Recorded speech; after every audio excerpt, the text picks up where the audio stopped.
So I get there, and the first thing the guy does, he's like, "Hey man, you want a beer?" And I was like, "Sure." And about a half hour goes by, and he goes, "So you smoke?" And I was like, "Weed?" He goes, "No." Like, pulls out a meth pipe. He was like, "Do you smoke?" And I was like, "I fucking do." Right? So like, there's another cat like, "Hell yeah, man, I'm getting free dope here."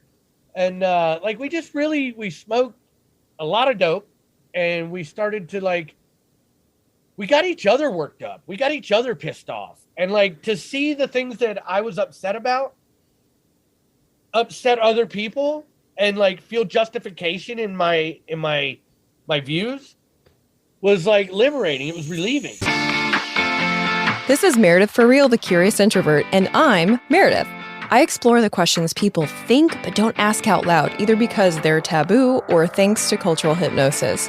My mission, and yours if you choose to accept it, is to inspire curiosity by exploring the nuance and paradox of our world. Each episode is different, so bring your ADD and your earbuds and have a look around. Well, hello, Curiositors. I bet your curiosity is up as to where Meredith is. She'll be with you shortly, but I'm Gail Scott, visiting from the Midlife Moxie podcast, where we're all about midlife women making this one of the best seasons of our lives. We bring to you stories of inspiring women who are doing the darn thing, who are living their best life in this mid-season, as well as experts in topics that you care about. Check us out over on Apple Podcasts to be part of the community and the movement. Now let's get on with the show. You're listening to Meredith for Real, the Curious Introvert. And here is the head curiositer herself, the one and only amazing Meredith. Hey, Curiositors, it's me, Meredith. When I first heard about this week's guest, I didn't know his story, obviously, and I just assumed that it would be one of two scenarios. A, he had a transformational religious experience and is now an evangelizing saint. Or B, he became a politically correct PR puppet, robotically saying what he was, quote unquote, supposed to say. It turns out neither of those are true, as you will find out soon enough. And this is basically a good time to tell you that this episode is explicit, and it is full of triggers, like all of the triggers, basically. Also, we had some technical challenges that you can hear in the episode, but I wanted to let you know that they are fixed in next week's part 2. This episode really got me thinking about what I've noticed about extremism.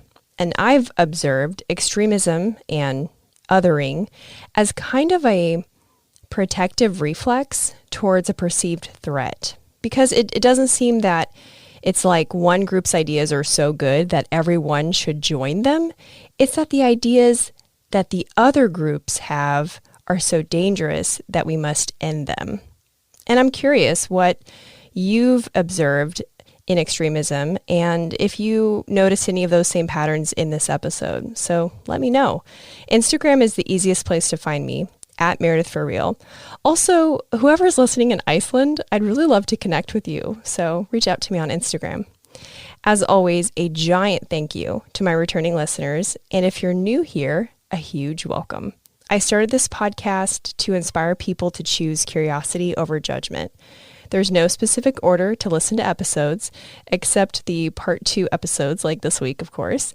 And at the end of each episode, I give a sneak peek for next week and offer a next episode suggestion. So have a look around and hit play on whatever grabs your attention. All right, enjoy the show. Imagine you meet a nice guy from Middle America. He's an Iraq and Afghanistan combat war veteran who's just returned home.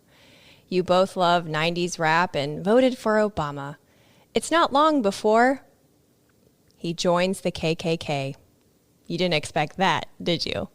Well, my next guest spent 3 years as a radicalized Imperial Nighthawk in the Georgia White Knights.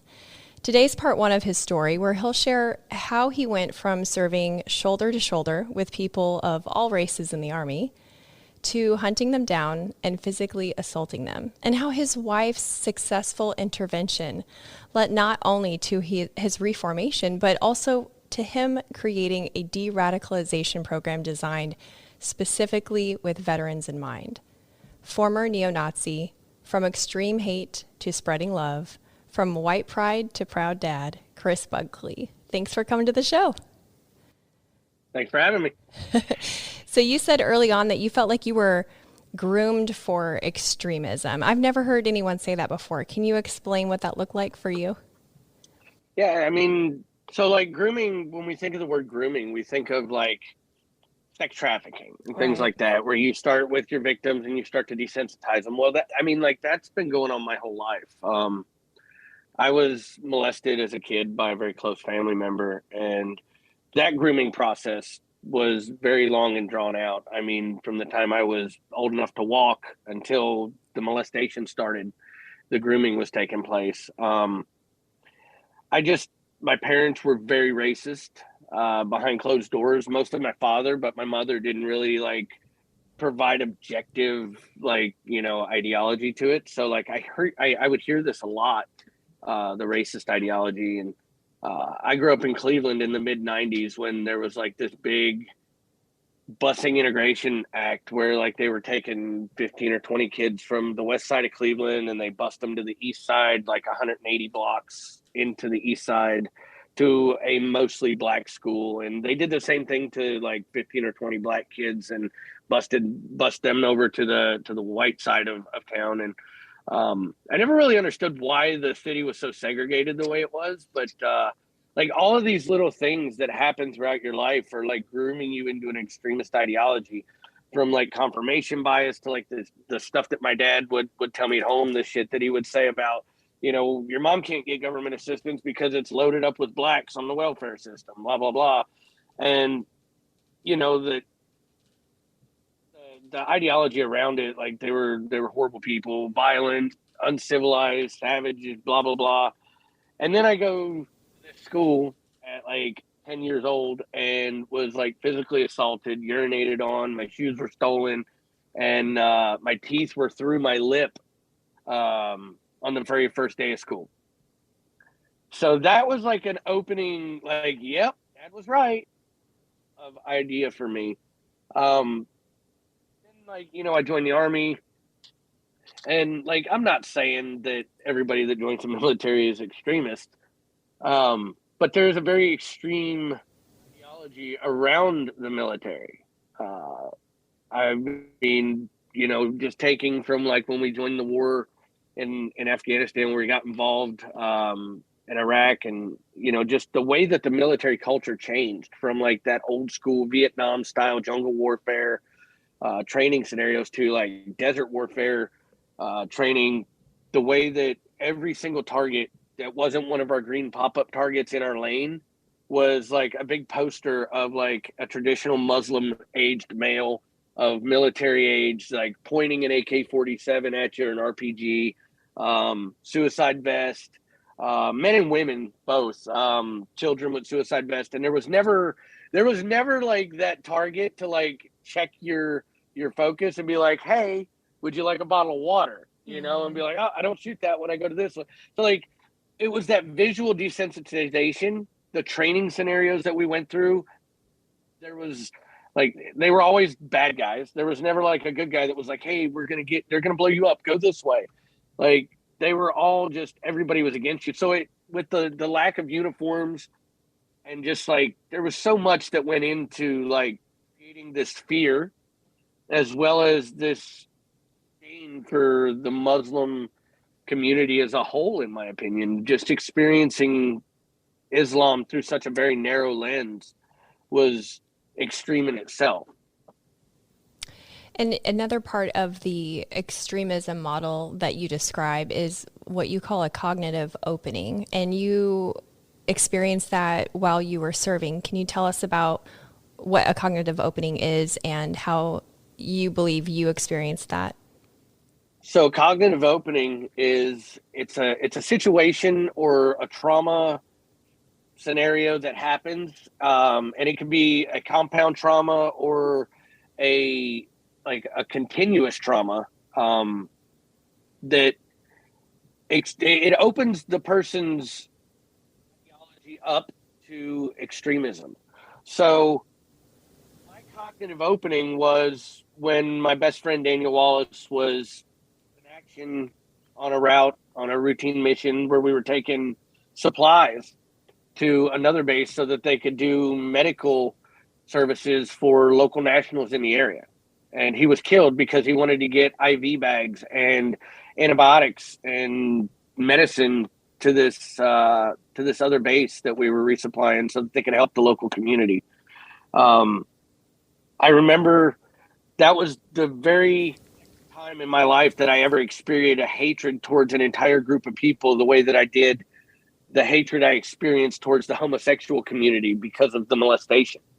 So I think that was the shift. That was the opening in my life, that trauma opened me up to anger and just the will and the want to do violence to a certain demographic.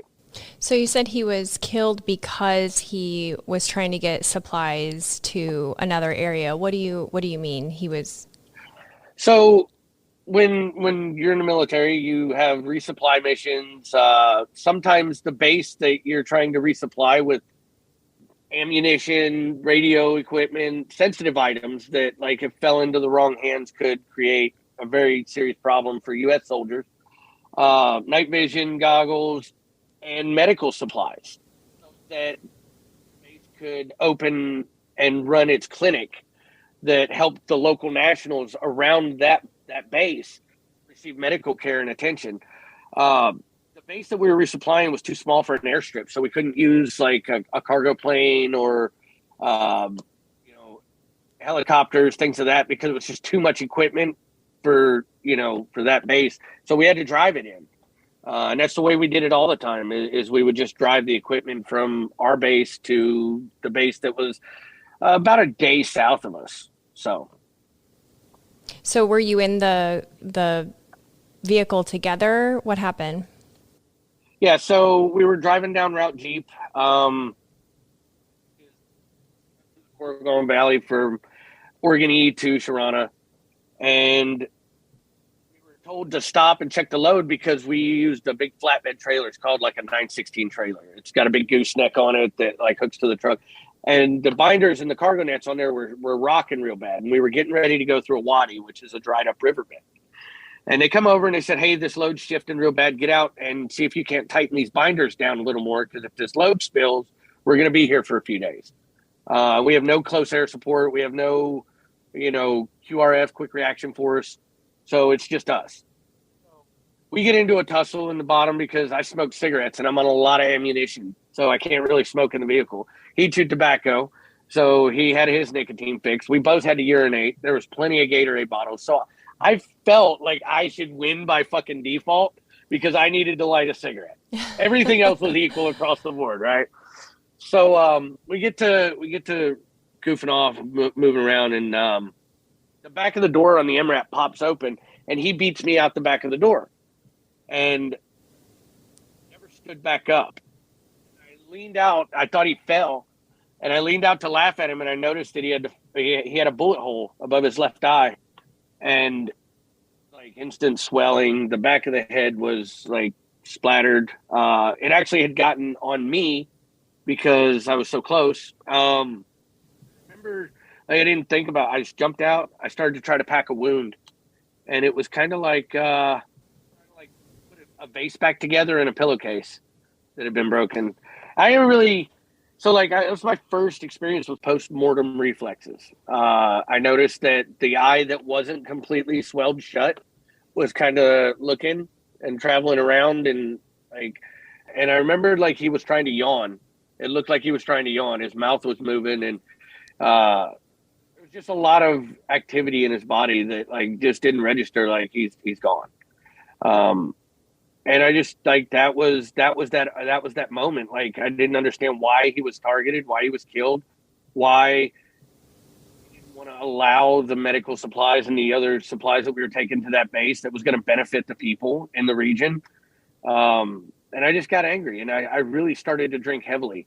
I was having alcohol to me in water bottles. So like a case of these water bottles would be each one dumped out and refilled with rum, vodka, whatever we could get our hands on.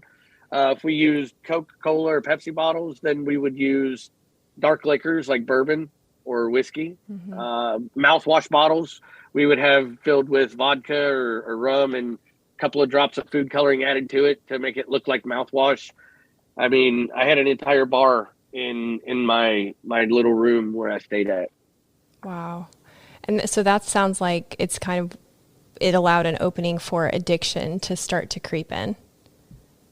Yeah. I started to self-medicate with alcohol because I had a lot of feelings of emotions that were rushing in that I didn't like. I couldn't control them. So the alcohol helped me numb those.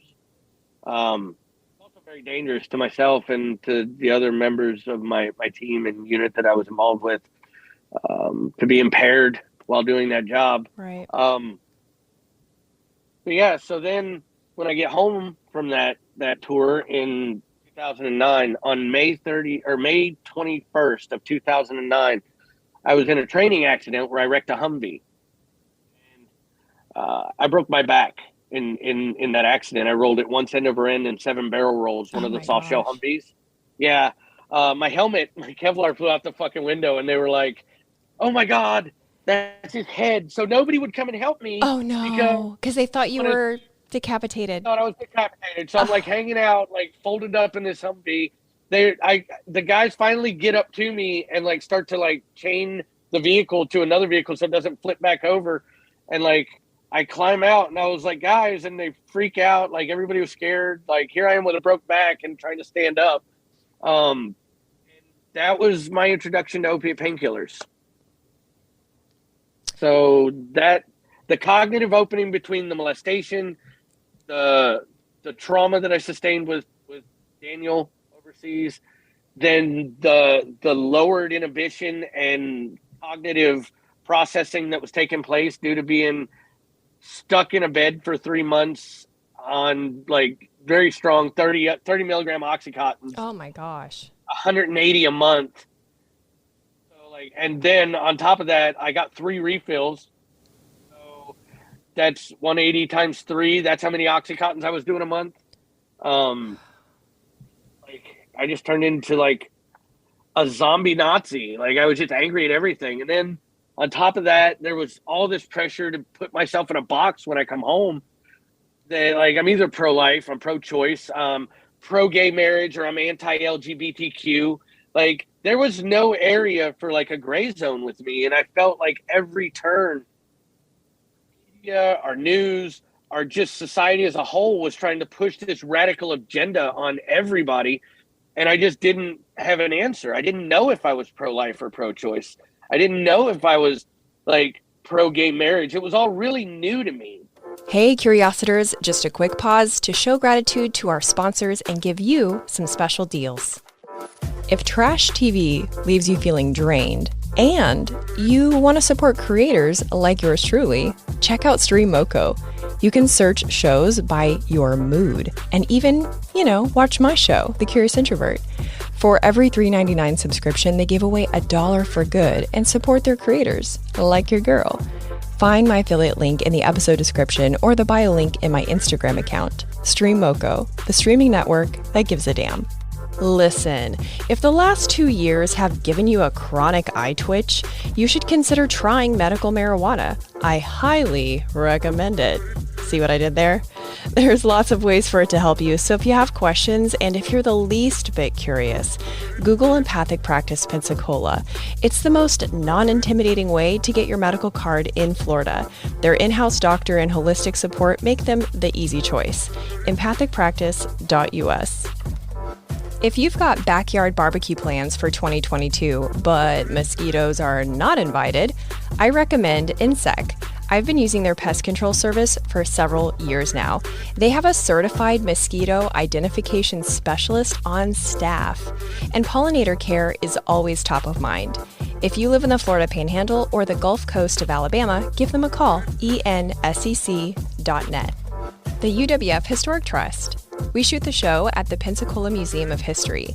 It not only houses exhibits of lesser-known Pensacola history, it's an event space too. So if you need a unique space in downtown Pensacola for a fundraiser, networking event, or a corporate party, take a look at historicpensacola.org. And if you want to tour one of the 12 museums, get your tickets in person so you can show the agent one of my emails and get $2 off an adult ticket. Get emails by texting REAL to 66866.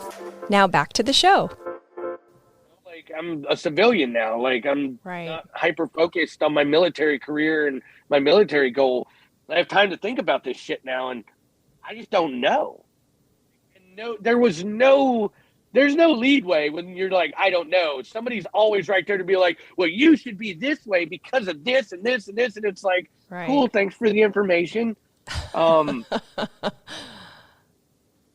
It just got so overbearing that, like, I remember I just looked down and I was so defeated. I was just so defeated, not knowing what I stood. I knew what I stood for. Like, I stood for liberty and justice and like the old school idea of America, not this new hyper politicized, hyper woke, hyper vigilant. So it's like, I need time, y'all. Like, let me figure some shit out. And on top of that, like, the pills had manifested into like other drugs, heroin, methamphetamine. Because obviously, after a while, you build a tolerance to pills, and heroin's way cheaper. And meth and just like everything, man. And I looked down and I was like, man, I'm white. And I don't have a place anywhere but with white people, because I'm damn sure not a fucking Democrat. And I'm pretty sure I'm not a Republican.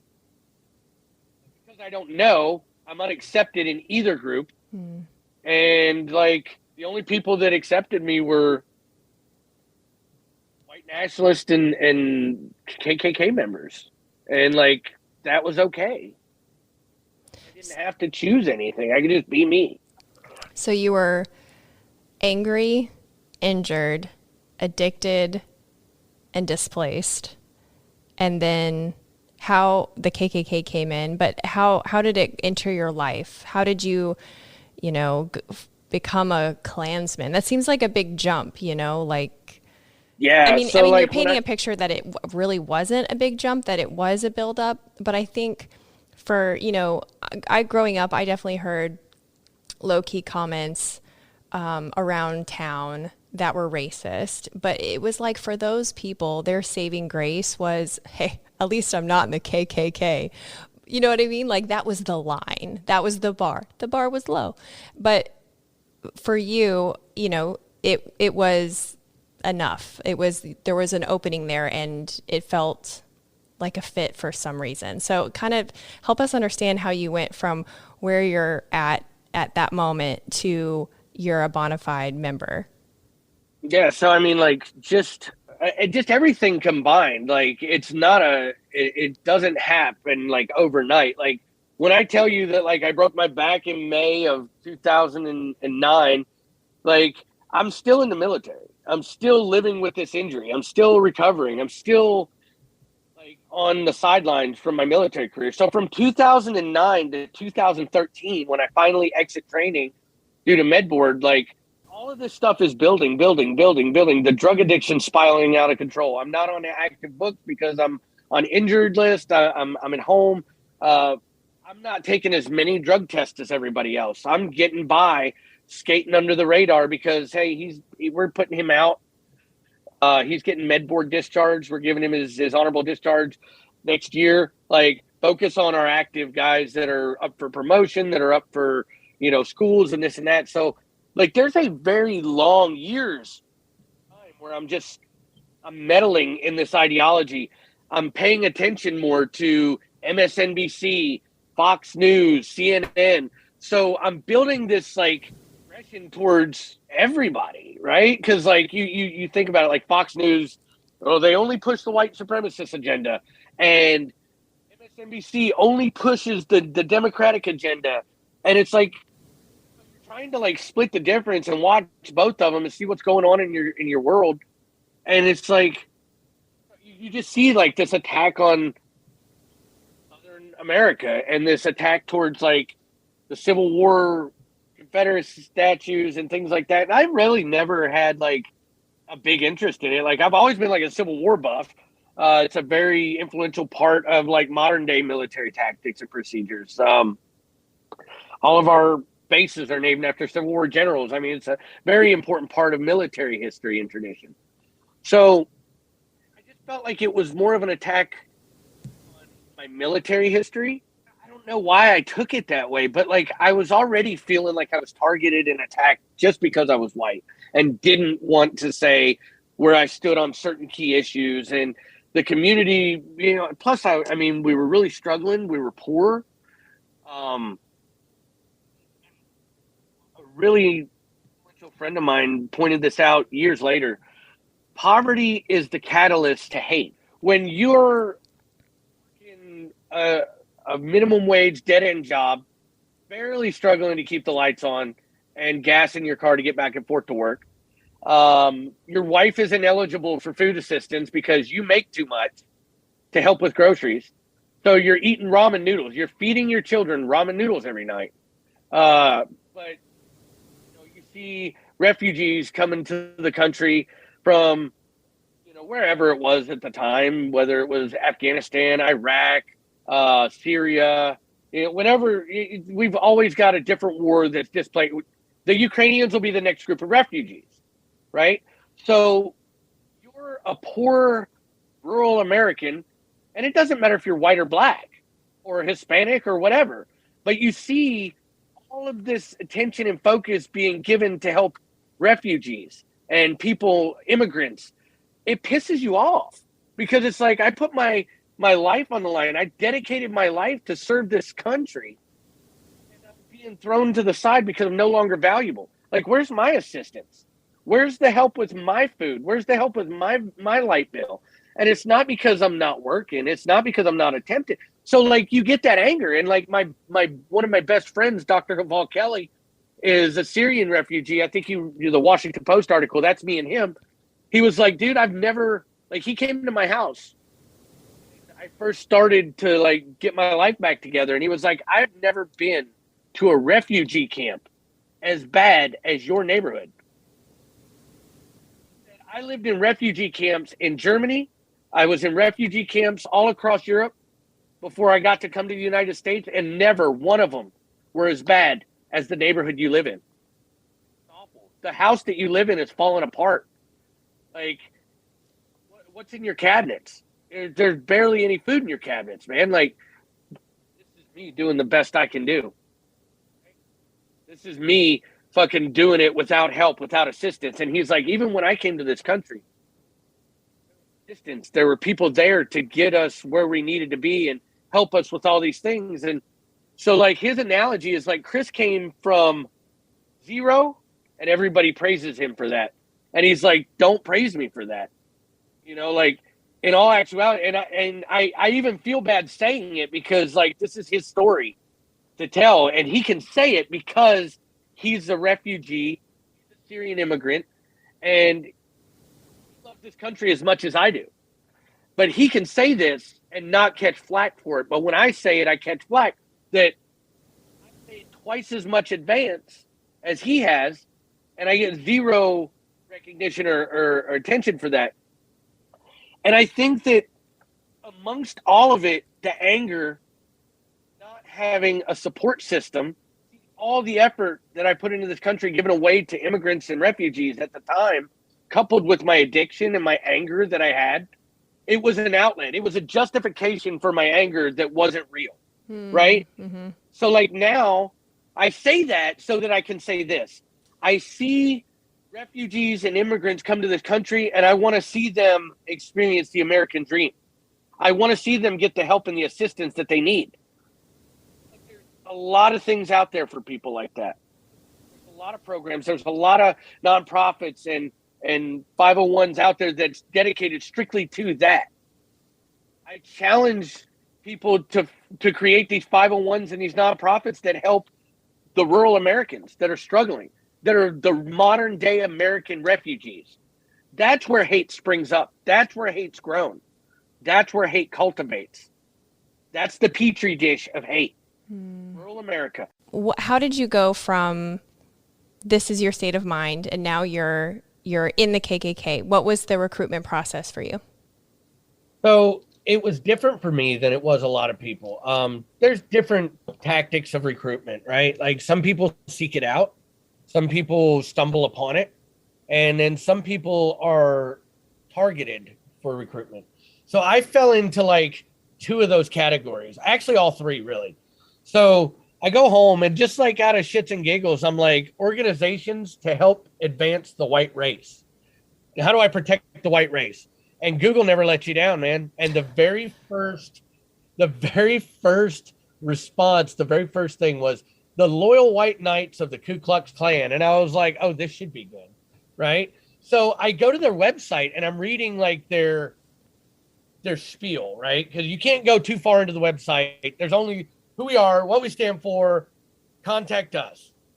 So I'm reading it and I'm like, okay, so they're family oriented, they're Christian based, they're to further the white race because there's all these organizations out there to help, further immigrants and refugees and the Black community, the Hispanic community, but like, there's really nothing out there for guys like me, right?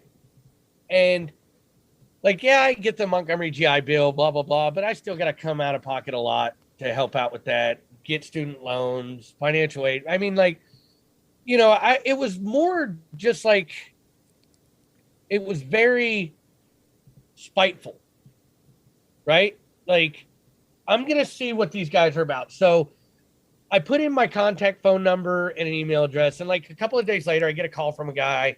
And like, we just had a conversation, kind of like me and you are having right now, where like he would talk, I would agree, I would talk, he would agree. And he was like, man, I'd like to get to know you a little more, man. We're having a barbecue next weekend, blah, blah, blah. I think it was starting to get warm out. So, I mean, like barbecues were kind of getting going again. And he was like, I'd like you to just show up for a few hours and, meet some of the guys I know and, just get to know them. So I go, and obviously I leave my family and Melissa and the kids at home. And I go, and at this point, like it already started to experiment with harder drugs like meth and heroin. And it was showing, you know what I mean? Like there was a lot of, like I'm 190 pounds now. I was 110, if that, with wet clothes, right? So like you could see every bone in my face. Like I was sick. So I get there, and the first thing the guy does, he's like, hey man, you want a beer? And I was like, sure. And about a half hour goes by and he goes, so you smoke? And I was like, weed? He goes, no. Like pulls out a meth pipe. He was like, do you smoke? And I was like, I fucking do. Right. So like there's another cat like, hell yeah, man, I'm getting free dope here. And like we smoked a lot of dope, and we started to like, we got each other worked up. We got each other pissed off. And like to see the things that I was upset about upset other people and like feel justification in my views was like liberating. It was relieving, and so like I start to spend more time with the guy. His name was Roy Denburton. Like I don't mind doxing his ass. Like he's a piece of shit, right? His name was Roy Denburton, and he lived in Georgia here. I can't remember exactly where. I think it was down towards like. That's okay. We don't need to give his address. Yeah, I mean, like I don't care. I just want. He's all over, dude. Like we called him Pickle because he got caught with some compromising photos later on of a cucumber, and but yeah. So I mean. Like, so basically you were starting to feel like you had a tribe, and so at some point he said, do you wanna? And you said, I do. And now you're a Klansman. Is that how it went? Yeah. So that's the skinny of it. I mean, yeah. Okay. Pretty much. And what were some of the other professions of other people in your particular chapter? So there was a very high, well, not just my particular chapter, but like we interacted with other groups like the NSM, other white supremacist groups like militia groups, 3%ers, Boogaloo Boys, that were dual members. So like there was members in our group that were also members of like 3%er. Georgia Security Force was one of the militias that harbored a large amount of white supremacists. And there was a very high number of veterans and prior servicemen. There was also a lot of, well, I've run across elementary school teachers, police officers, which, looking back on it now with the things that have happened over the last 3 years, it's kind of like, yeah, I could see that. Yeah. You know what I mean? Like, but so yeah, I mean, and then mostly just like everyday average Joes, man. But there was the occasional high profile person that was like, hey, nobody can ever know about this. I'm an elementary school teacher, or I work at the fucking the courthouse as a clerk. You know, like I can't be a part of this stuff in public. So when you guys go out and do things, I can't be there. But I'll tell you this: when we did the documentary, The Fight for White Supremacy, I was in that documentary, and I really, like, it was at the peak of like my involvement. I was starting to get my 4-year-old son, taking him with me to these things. Oh gosh. And yeah, it's bad. Like, I'm a complete fucking douche canoe to your viewers right now. They're hating me. It's okay, man. Like, it gets better. I promise. It gets better. And Chris, that's the best segue. So next week, Chris is going to share his story about how his wife staged a successful intervention, and more about his process of leaving the KKK and just reformatting his mind. Thanks for listening. If you've loved a couple episodes of this show, help me let others know by leaving a rating and review on Apple Podcasts or the Good Pods app. Just share where you're listening from and why you liked a certain episode. And if you liked this episode, you'll also like the one with the man who overcame meth addiction and became a celebrity photographer. It's episode 46. Stay tuned next week for part 2 with Chris Buckley on how his wife successfully got him out of the KKK. Talk to you then.